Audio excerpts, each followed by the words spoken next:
Hello, my awesome artists. This week we are starting a new project, and it is inspired by a whole genre of art, and that is called opt art. Opt, OP, is short for optical illusion. Ooh, here are some optical illusion artworks. As you can see, it is fooling you as the viewer to think that something's really popping out or really going down deep into the painting. Opt art can also be known as perspective or forced perspective, which is pretty much the same thing. You're using lines and shapes and tones and values to make something look like it's going really far back or it's super close. So our piece this week will use the inspiration from opt art to make our flag. And the flag looks like it's blowing in the wind. Here's our flag. It looks like it's blowing in the wind. Oh, you can't even tell the difference. So how we are going to use opt art is through lines and value, something called value.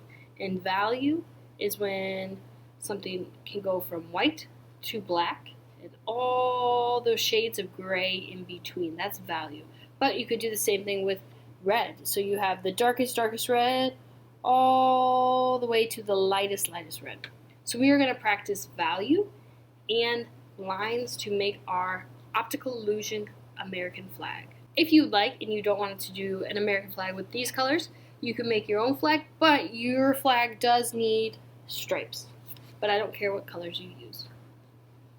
So let's get started on this project. It is 2 weeks long because we got a lot of time to color in. So this first week we'll be doing half of it. Next week we will finish it. So let's get started on this week's work. We have our paper and it's horizontal, side to side. And right now all you'll need is a pencil. And we are going to do some big lines going from the top of the page to the bottom of the page. And we make these sort of like triangle shapes. Then we are going to make a rounded shape right there. And we're going to keep making that frowny line in that first triangle. If you need to, you can pause the video. We're going to flip the paper over and in the next triangle, do the frowny shape again. And if you can, try and connect those lines to the line before it. We're going to flip the paper again and do another set of frowny lines in that triangle. You guessed it, flipped it again. More frowny lines. All the way to the bottom. Flip it. And last time, frowny lines. You can pause this and you can catch up if you need to. So now this is the blue part of our flag, which has stars in it. You can draw a star however you like. If you can't draw a star, you could also do like sort of like snowflake stars, which are just lines crossing each other. But before we color anything in, we need to Sharpie our lines. So all of those pencil lines we just did, we are going to go back over with a Sharpie, black crayon, or black marker.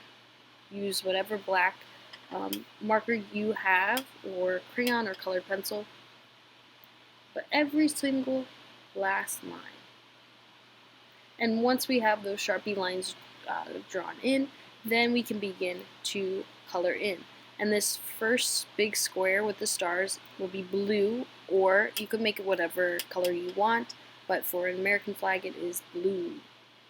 And I am using a marker. You can use a crayon, a colored pencil, that is up to you. So now for the rest of our flag. I would recommend a crayon or a colored pencil, but we are going to practice pressure. So where the lines are, we are going to press harder, and then in the middle of the space, it's going to be lighter.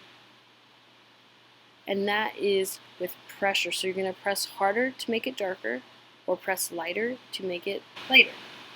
And we want it to be lighter in the middle of our triangle. So darker on the outside lines and lighter on the inside. If you want to, you could use a separate piece of paper to practice your pressure. So hard, pressing hard, and then lightly. So at the end it should be like a feather. Like you're drawing with the feather, but in the beginning it should be hard. And that's about as far as we need to get today. save this for next week. Woohoo, you did it! We are halfway done with our optocollusion art. Woohoo! So I want to see it. So make sure you take a photo of it and turn it in on Google Classroom or Seesaw, depending on which one I want you to use. I hope you had fun. Bye!